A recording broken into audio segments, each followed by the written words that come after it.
वर्तमान समय रे रक्तर अभाव जनित मृत्यु घटना को आखि आगर रखी कटक रे सबुठारु अग्रणी समाज सेवा अनुष्ठान कटक सेवा फाउंडेशन तरफ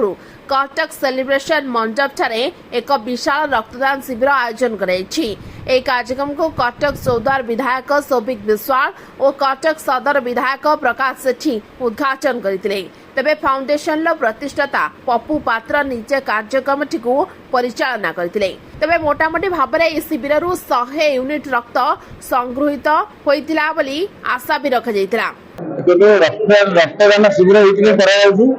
रक्त घोर अभाव आपण मैंने जानते आम अधिक जेहेतु जो मान रक्त निहां दरकार आवश्यक जो मान मेडिकल केस है कैंसर पेसेंट है कैंसर रोग है समस्त रक्त आवश्यक से आवश्यक पूर्ण करने आयोजन कर वार्ता तो किसी ना रक्त है स्व इच्छा ये कई का जबरदस्ती रक्त दे पारे युवपीढ़ी मन में आसा दरकार आमर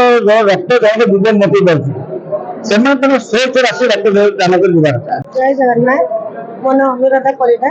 मु कटक सेवा फाउंडेशन उपदेष्टा भाव कार्यरत मैंने आम मान सहयोग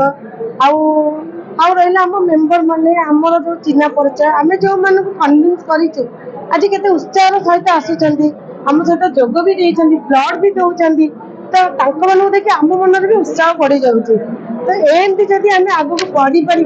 सेवा कार्य हो ब्लड कार्य हो तो आम निजक भी धन्य मन करवा आम संगठन भी आम निजक धन्य। जय जगन्नाथ ये तो ए वर्ष नुह आम आज 4 वर्ष ये पदार्पण ना आर वर्ष ये जगह आम ब्लड कैंप करूँ 227 यूनिट होता एथर टार्गेट अच्छी 500 मो मत भी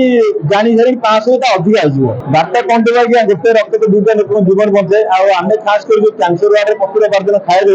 प्रति कैंसर वार्ड से प्रति रविवार दिन 20-30 जन को ब्लड मागती आम 2-3टा करूँ तेणु यहाँ मझे मझे पदक 5-6 मास नौ जो कैंपटा करने किंतु आमर प्रति